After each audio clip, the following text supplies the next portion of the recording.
দুর্গম গিরিকান্তর গুরু দুস্তর পারাবার হে। ফুটিয়া উঠিয়াছে জঙ্গিদের চরিত্র। দুর্গম গিরিকান্তার মরু দুস্তর পারাবার, লঙ্ঘিতে হবে রাত্রি নিষেধে যাত্রীরা হুঁশিয়ার। লাইন দুটি জাতীয় কবি কাজী নজরুল ইসলামের কালজয়ী কবিতা কান্ডারি হুঁশিয়ারের। এবার সেই কালজয়ী কবিতাকে মহান জাতীয় সংসদে বিকৃতভাবে উপস্থাপন করেছেন এক সময়ের নিষিদ্ধ রাজনৈতিক দল বাংলাদেশ জামায়াত ইসলামীর এমপি ব্যারিস্টার আরমান। ৭১-এর মহান মুক্তিযুদ্ধে মানবতা বিরোধী অপরাধের দায়ে ফাঁসিতে ঝুলিয়ে মৃত্যুদণ্ড কার্যকর হওয়া রাজাকার ও আলবদর বাহিনীর অন্যতম সংগঠক মীর কাশেম আলীর ছেলে ব্যারিস্টার আরমান এবার সংসদে দাঁড়িয়ে কাজী নজরুল ইসলামের কবিতা বিকৃতির ধৃষ্টতা দেখিয়েছেন।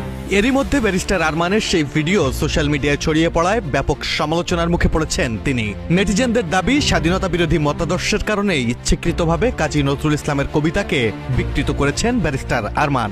নিতে হবে তরি পার দুর্গম গিরিকান্তর গুরু।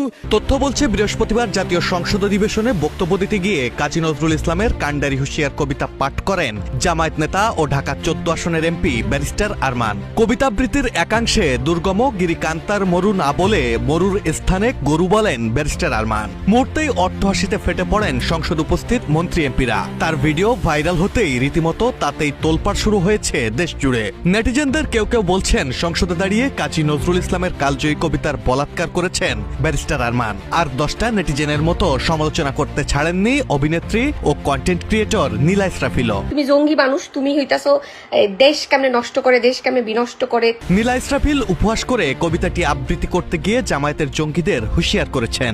বলেছেন, জঙ্গিদের চেহারা ক্রমশ উন্মোচিত হচ্ছে। তিনি বলেন, কাজী নজরুল ইসলাম যদি এখন সংসদে উপস্থিত হতেন তাহলে কবিতার 12টা বাজানোর দায়ে জামায়াত নেতাদের গলা চেপে ধরে একের পর এক চটকানা লাগাতেন। নীলা প্রশ্ন তোলেন, তোমরা যে সংসদে দাঁড়িয়ে কাজী নজরুলের কবিতার 12টা বাজাচ্ছ, এর রাইটস তোমরা কোথায় পেলে? ব্যারিস্টার আরমানকে উদ্দেশ্য করে নীলা বলেন, তুমি জঙ্গি মানুষ, কিভাবে দেশটা ধ্বংস করতে হবে সেটা তুমি করবে। তুমি যেটা পারো না তা করার কি দরকার ছিল? কি দরকার ছিল সংসদে দাঁড়িয়ে এত কঠিন কবিতা পাঠ করার? তোরা যে আমার কবিতার 12টা বাজিয়েছিস, সেই জন্য তোদেরকে 2টা পঞ্চটকানা লাগাই দিলাম। নেটিজেনদের মতে, জাতীয় কবির মতো একজন মহান সাহিত্যিকের কালজয়ী সৃষ্টির পাঠে আরো সতর্ক হওয়া উচিত ছিল জামায়াত নেতা আরমানের। একদিকে জামায়াতের স্বাধীনতা বিরোধী অবস্থানের কারণে এখনো তাদেরকে ঘৃণা ভরে প্রত্যাখ্যান করে দেশবাসী। এরই মধ্যে এরকম একের পর এক বিতর্কিত কর্মকাণ্ডে জামায়াতের রাজনৈতিক অবস্থান দিনকে দিন ধ্বংসই হচ্ছে বলে মনে করছেন নেটিজেনরা। Desk report, people and politics.